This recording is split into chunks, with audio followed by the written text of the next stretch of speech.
بسم اللہ الرحمن الرحیم۔ السلام علیکم ورحمۃ اللہ وبرکاتہ۔ ناظرین اکرام، گوٹ فارمنگ سیریز کے پہلے پارٹ میں ہم نے آپ کو بکری کی کچھ خصوصیات اور اس کی مختصر تاریخ اور اس کے دودھ اور گوشت کے فوائد کے بارے میں اختصار کے ساتھ آگاہ کیا تھا۔ آج ہم آپ کو یہ بتائیں گے کہ ہمارا پیارا دین اسلام اس سلسلے میں ہماری کیا رہنمائی کرتا ہے اور بکری پالنے کے متعلق ہمارے مذہب میں کیا تلقین ہے۔ You are watching tough T V. ناظرین، قرآن پاک کی سورہ الانعام میں ہمیں 2 مقامات پر بکری کا ذکر ملتا ہے۔ اس کے علاوہ احادیث کی صحیح کتب میں بھی بکری کے متعلق کئی مقامات پر ذکر موجود ہے۔ اس کی تفصیل پیش خدمت ہے۔ صحیح بخاری کی 109 احادیث میں بکری کا ذکر موجود ہے۔ صحیح مسلم کی 83، جامع ترمذی کی 40، سنن ابو داؤد کی 71، سنن ابن ماجہ کی 48، سنن نسائی کی 58، مسند احمد کی 178، سلسلہ کی 18، مشکوٰۃ شریف کی 73 احادیث میں ہمیں بکری کا ذکر ملتا ہے۔ ناظرین، صحیح بخاری کی ایک روایت کے مطابق سرور کائنات صلی اللہ علیہ وآلہ وسلم نے فرمایا کہ اللہ تعالیٰ نے کوئی نبی مبعوث نہیں فرمایا مگر یہ کہ اس نے بکریوں کو چرایا اور ان کی رکھوالی فرمائی۔ صحابہ کرام رضی اللہ تعالیٰ عنہ نے عرض کیا، وَأَنْتَ یا رسول اللہ، اور اے اللہ کے رسول صلی اللہ علیہ وآلہ وسلم، کیا آپ نے بھی بکریاں چرائیں؟ فرمایا، میں نے بھی اہل مکہ کے لیے قرارید پر بکریاں چراتا تھا۔ شاہنامہ اسلام جلد اول میں درج ہے، وہ سن 10 سال کا، دن بکریوں کی غلہ بانی کے، لڑکپن سادگی کا پیش خیم نوجوانی کے، یہ غلہ بانی اقوام کی تمہید تھی گویا، سلف کے ہادیہ نے قوم کی تائید تھی گویا۔ حضرت شعیب علیہ السلام کے بارے میں بھی قرآن پاک میں مذکور ہے کہ انہوں نے بھی بکریاں پالی ہوئی تھیں۔ جب قبا مزمحل ہو گئے تو ان کے صاحبزادیاں ان بکریوں کو چرانے جایا کرتی تھیں۔ بعد میں حضرت موسیٰ علیہ السلام نے یہ کام اپنے ذمہ لگا لیا، جیسا کہ حدیث شریف میں حضرت موسیٰ علیہ السلام کے بارے میں رسول اللہ صلی اللہ علیہ وآلہ وسلم نے بالخصوص فرمایا ہے کہ موسیٰ علیہ السلام نے اپنے نفس کی حفاظت اور پیٹ کے طعام کے لیے 8 سال تک اپنے آپ کو بکریاں چرانے کے لیے مشغول فرمایا۔ قرآن پاک میں حضرت موسیٰ علیہ السلام کا یہ واقعہ شعیب علیہ السلام کے قصہ میں تفصیل کے ساتھ مذکور ہے۔ حضرت حلیمہ سعدیہ رضی اللہ تعالیٰ عنہ فرماتی ہیں کہ ایک دن حضور صلی اللہ علیہ وآلہ وسلم میری گود میں تھے، سامنے بکریاں چر رہی تھیں۔ ایک بکری نے آ کر نبی پاک صلی اللہ علیہ وآلہ وسلم کو سجدہ کیا اور آپ صلی اللہ علیہ وآلہ وسلم کا سر مبارک چوم کر دیگر بکریوں میں جا ملی۔ سیرت حلبیہ میں یہ واقعہ مرکوز ہے۔ حضرت انس بن مالک رضی اللہ تعالیٰ عنہ فرماتے ہیں کہ ایک دن حضور صلی اللہ علیہ وآلہ وسلم باغ میں گئے، حضرت ابو بکر و عمر رضی اللہ تعالیٰ عنہ ساتھ تھے۔ باغ میں بکریوں نے سجدہ کیا۔ ابو بکر نے عرض کی، یا رسول اللہ صلی اللہ علیہ وآلہ وسلم، ہمیں بھی اجازت مرحمت فرمائے، ہم بکریوں سے زیادہ حقدار ہیں کہ آپ صلی اللہ علیہ وآلہ وسلم کو سجدہ کریں۔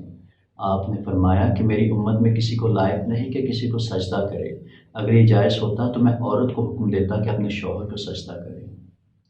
حضرت حلیمہ سعدیہ جب نبی کریم صلی اللہ علیہ وآلہ وسلم کو رضاعت کے لیے واپس طائف لے جا رہی تھیں، فرماتی ہیں کہ جب میں اپنے مکان پر پہنچی تو حضور صلی اللہ علیہ وآلہ وسلم کا مقدس ہاتھ اپنی 7 بکریوں کو لگا دیا۔ اس قدر دودھ دینے لگی کہ ایک بکری کا دودھ 40 دن کے لیے کافی ہوتا، اور تھوڑے ہی عرصے میں میرے یہاں 7 کی بجائے 700 بکریاں ہو گئی۔ جب قوم نے یہ برکت دیکھی تو جمع ہو کر کہا، اے حلیمہ، ہم کو بھی برکات محمدیہ سے بھیک ملے۔ چنانچہ حضور صلی اللہ علیہ وآلہ وسلم کا قدم مبارک دھو کر ان لوگوں کو دیا گیا جو انہوں نے اپنی اپنی بکریوں کو پلایا۔ سب حامل و شیردار ہو گئی اور قوم ان کے دودھ سے آسودہ و مالدار ہو گئی۔ سبحان اللہ۔ حضرت حلیمہ سعدیہ رضی اللہ تعالیٰ عنہ فرماتی ہیں کہ ایک دن میرے بیٹے نے کہا کہ اے میری ماں، محمد صلی اللہ علیہ وآلہ وسلم کی شان بس عجیب ہے کہ جس جنگل میں جاتے ہیں ہرا ہو جاتا ہے، دھوپ میں بادل سر مبارک پر سایہ کیے ہوئے ساتھ ساتھ جاتا ہے، جنگل کے جانور آپ صلی اللہ علیہ وآلہ وسلم کے قدم مبارک چومتے ہیں۔ میں نے کہا کہ اے فرزند، اپنے بھائی کا حال کسی سے نہ کہنا۔ اس کے علاوہ تاریخ میں ام معبد کی بکری کا قصہ بھی ملتا ہے۔ واقعہ کچھ یوں ہے کہ جب رسول اللہ صلی اللہ علیہ وآلہ وسلم کا مقام قدیر میں سہ شنبہ یعنی منگل کے دن کو دوپہر کے وقت مابد عاتکہ بنت خالد خزائیہ کے ہاں گزر ہوا، مابد کی قوم اس وقت قحط زدہ تھی۔ وہ اپنے خیمہ کے صحن میں بیٹھا کرتی اور آنے جانے والوں کو پانی پلاتی، کھانا کھلاتی۔ حضور صلی اللہ علیہ وآلہ وسلم نے ان سے گوشت اور کھجوریں خریدنے کا قصد کیا، مگر ان کے پاس ان دونوں چیزوں میں سے کچھ بھی نہ تھا۔ حضور صلی اللہ علیہ وآلہ وسلم نے وہاں ایک بکری دیکھی، فرمایا یہ بکری کیسی ہے؟ عرض کیا کہ لاغری اور کمزوری کے باعث باقی بکریوں سے پیچھے رہ گئی ہے۔ فرمایا کیا دودھ دیتی ہے؟ عرض کیا نہیں۔ تو آپ صلی اللہ علیہ وآلہ وسلم نے فرمایا کہ تم مجھے اجازت دیتی ہو کہ میں اس بکری سے دودھ دھو لوں؟ اس نے عرض کی میرے ماں باپ آپ صلی اللہ علیہ وآلہ وسلم پر قربان، اگر آپ اس کے نیچے دودھ دیکھتے ہیں تو نکال لیں۔ آپ صلی اللہ علیہ وآلہ وسلم نے اس کے تھن پر اپنا ہاتھ پھیرا اور بسم اللہ پڑھی اور اللہ تعالیٰ سے دعا مانگی۔ بکری نے آپ صلی اللہ علیہ وآلہ وسلم کے لیے دونوں ٹانگیں چوڑی کی، جگالی کی اور دودھ اتار لیا۔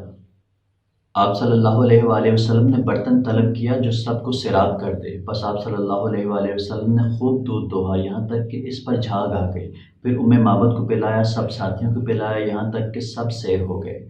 سب کے بعد آپ صلی اللہ علیہ وآلہ وسلم نے پیا، بعد ازاں دوسری بار دودھ دوہا یہاں تک کہ برتن کو بھر دیا اور اس دودھ کو مابد کے پاس چھوڑ دیا اور اس کو اسلام میں بیعت کیا۔ پھر سب وہاں سے چل دیے۔ تھوڑی دیر بعد مابد کا خاوند گھر آیا، اس نے دودھ جو دیکھا تو حیران ہو کر کہنے لگا یہ دودھ کہاں سے آیا، حالانکہ گھر میں تو کوئی ایسی بکری نہیں ہے جو دودھ کا ایک قطرہ بھی دے سکے۔ مابد نے جواب دیا کہ ایک مبارک شخص آیا تھا جس کا حلیہ مبارک ایسا ایسا تھا۔ وہ بولا وہی تو قریش کا وہ سردار ہیں جن کا چرچا ہو رہا ہے، میں نے ارادہ کر لیا ہے کہ ان کی صحبت میں رہوں گا۔ اس کے علاوہ حضرت عبداللہ بن مسعود رضی اللہ تعالیٰ عنہ بچپن میں عقبہ بن معیط کی بکریاں چرایا کرتے تھے۔ ایک دن سیدنا صدیق اکبر رضی اللہ تعالیٰ عنہ اور حضور صلی اللہ علیہ وآلہ وسلم ان کے پاس سے گزرے اور فرمایا تھوڑا سا دودھ ہمیں بھی پلاؤ۔ عرض کیا دودھ تو ہے لیکن میں امانت میں خیانت نہیں کرتا۔ فرمایا ایسی بکری لے آؤ جو دودھ نہ دیتی ہو بلکہ اس نے آج تک بچہ نہ جنا ہو۔ ابن مسعود ایک چھوٹی سی بکری لے آئے جس نے ابھی بچہ نہ جنا تھا۔ حضور صلی اللہ علیہ وآلہ وسلم نے اس کے تھنوں پر ہاتھ پھیرا اور اللہ تعالیٰ سے دعا فرمائی۔ صدیق اکبر رضی اللہ تعالیٰ عنہ ایک پیالہ لے آئے جس میں حضور صلی اللہ علیہ وآلہ وسلم نے دودھ دوہا اور ابو بکر صدیق سے فرمایا پیو۔ اس کے بعد آپ صلی اللہ علیہ وآلہ وسلم نے تھنوں سے فرمایا کہ سمٹ جاؤ، وہ جیسے تھے ویسے ہی ہو گئے۔ حضرت ابن مسعود کے اسلام لانے کا یہ واقعہ بھی سبب بنا۔ بہقی میں یہ روایت موجود ہے۔ حضرت عائشہ صدیقہ رضی اللہ تعالیٰ عنہ فرماتی ہیں کہ ہمارے ہاں ایک بکری کا بچہ تھا۔ جب حضور سرور عالم صلی اللہ علیہ وآلہ وسلم تشریف فرما ہوتے تو وہ نہ اچھلتا کودتا اور نہ کوئی حرکت کرتا، بلکہ حضور پاک صلی اللہ علیہ وآلہ وسلم کی تعظیم میں ٹھہرا رہتا۔ اس کے علاوہ بکریوں کے بابرکت ہونے کا ذکر مختلف کتابوں میں موجود ہے، کچھ روایات میں کلام بھی ہے۔ البتہ امام طبرانی نے ایک روایت صحیح میں سند کے ساتھ نقل کیا ہے کہ حضرت ہانی رضی اللہ تعالیٰ عنہ سے رسول اللہ صلی اللہ علیہ وآلہ وسلم نے فرمایا کہ گھر میں بکریاں پالا کرو، ان میں برکت ہے۔ اور رسول اللہ صلی اللہ علیہ وآلہ وسلم کا فرمان تو قیامت تک کے لوگوں کے لیے ہے، اس لیے ان جانوروں کا پالنا آج کے زمانے بلکہ قیامت تک کے زمانوں کے لیے باعث برکت و رحمت ہوگا۔ دوستو آج کے لیے اتنا ہی۔ اگلے پروگرام میں ہم انشاءاللہ آپ کو بکری کے دودھ اور اس کی گوشت کی طبی افادیت کے بارے میں آگاہ کریں گے۔ تو ٹب ٹی وی سے جڑے رہیں۔ اپنا، اپنے بچوں، اپنے اہل و عیال، اپنے ماں باپ کا بہت خیال رکھیے گا اور ان سے ڈھیروں دعائیں سمیٹتے رہیں۔ اللہ تعالیٰ آپ پر رحم فرمائے اور دین و دنیا میں آپ کے لیے برکات اور فضائل کے دروازے کھلتے جائیں۔ فی امان اللہ۔